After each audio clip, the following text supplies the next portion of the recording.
I got a new friend. You know what? You know what I'm gonna do?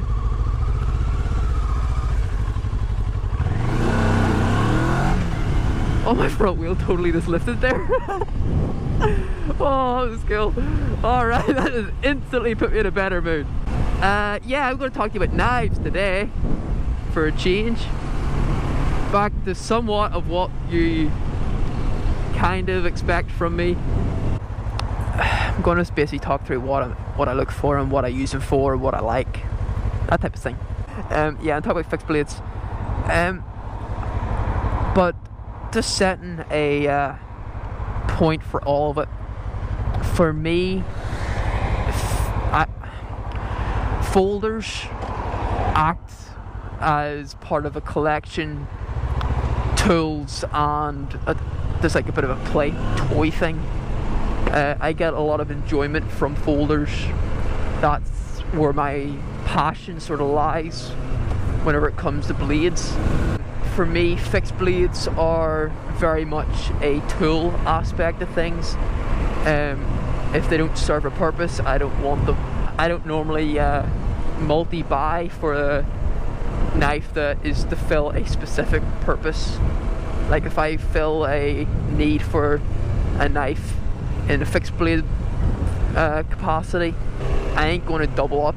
Well, I'll double up, but I'll not get multiples of the, like with folders. I've got a handful of sticker bombed hood. I've got a handful of 3-inch blades. I've got a handful of 3 1/4, 3 1/2 inch. You know, that type of thing.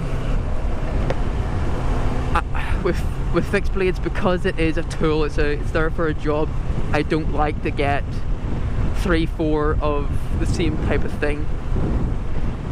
So folders, I'm okay with. I'm cool with that because I am somewhat of a collector. But even in that capacity, anything I have, it gets used regardless. I'm not going to have it if I don't use it. Like I've got a Microtech DOC over here in the UK. That's a £360 knife. I use that thing. I don't care if there's only like 4 of them here in the UK or whatever. I don't actually know how many there is, but I don't care. I'm gonna use it.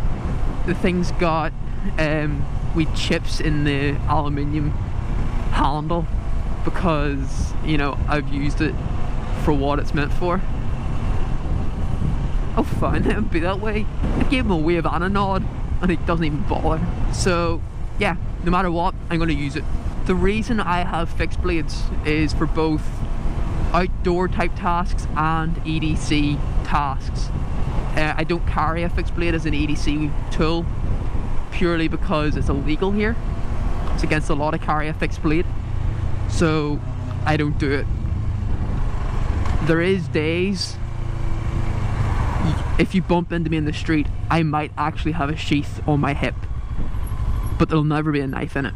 Well, I say never. I'll never intentionally have a knife there. You know, we all make mistakes. I'll not go out of my way to make sure I've got a fixed blade on my hip, you know, heading out the door, because I think that's stupid. It's just asking for trouble. You know, maybe me having a sheath might be something similar. It might be a wee bit, it might draw attention, but the sort of knife I would carry on my hip, they're smaller blades, they're smaller fixed blades. So it's for both outdoor tasks and just general utility type things.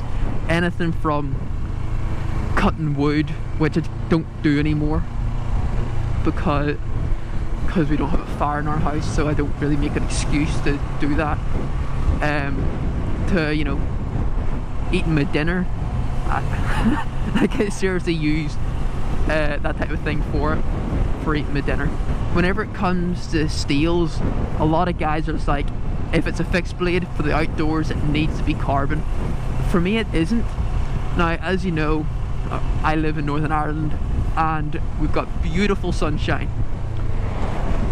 But 4 hours ago, it was chucking it down with rain. So, oops. So you need to keep that in mind. Northern Ireland, and well, the UK on a whole, to be honest, is a relatively wet place. Northern Ireland is wet and somewhat miserable and dreary. So because of that, I do tend to go more for stainless blades. I do have a number of stainless knives, from Oz 8 to D2. Hey buddy, what you got? I think you got an SV.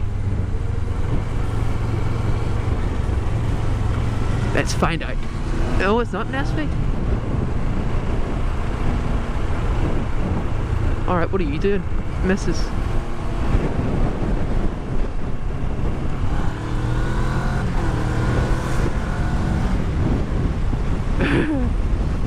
Yeah, so I tend to go for stainless options. I do have anything, well, I've got a few. I've got an Oz 8, I've got a few D2, I've got VG10.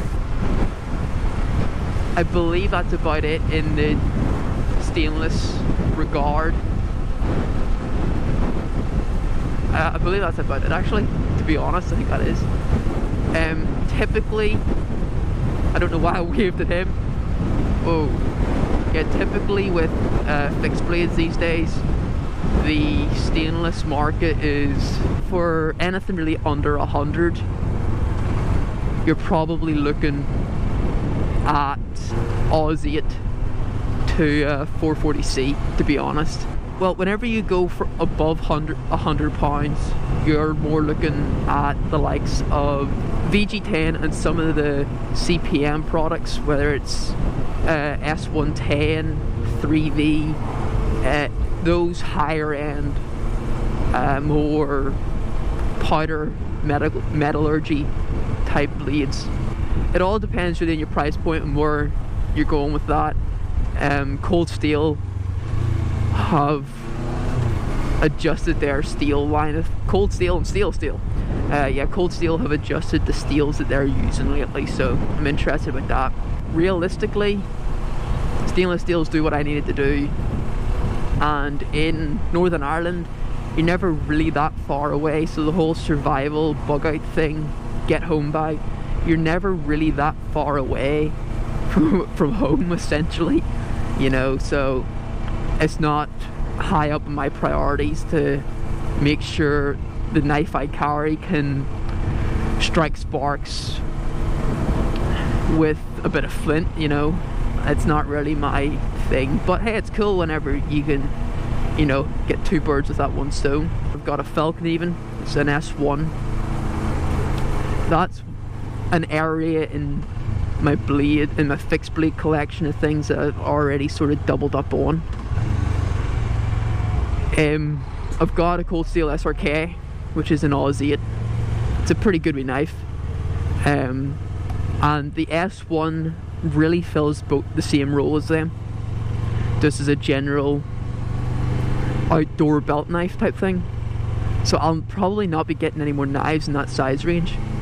But by having an SRK, which is Oz 8, and a Falcon even S1, which is in laminated VG10, it's sort of rounds out everything for that size group, and plus it gives me two different styles of knife, so they both do essentially the same role, but they do it slightly differently, so I don't want to ever double up exactly, if that makes any sense. Having the S1, which there isn't too many videos, like quality videos on YouTube on, I'm actually sending it out to Aaron over at Gideon's Tactical.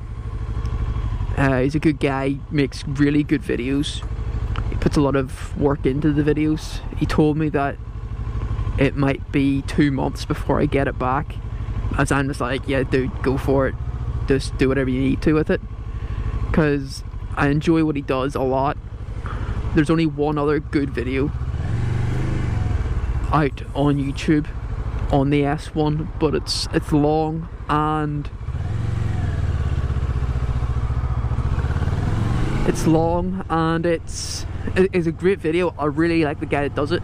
I'll actually link it in the description for you if you want to go see it. But it's a bit long, so Aaron, he puts out like a 15-minute review, lots of outdoor use. So go over, check out Gideon's Tactical. He's a good guy, so he has good reviews, good outdoor stuff. But I'll be setting that one out, which I'm looking forward to. Yeah, got a nod. The little things in life, huh? Hello? Hello? Same principle essentially as why I choose stainless blades. Such a nice day for a ride. You see, this is all wet here still.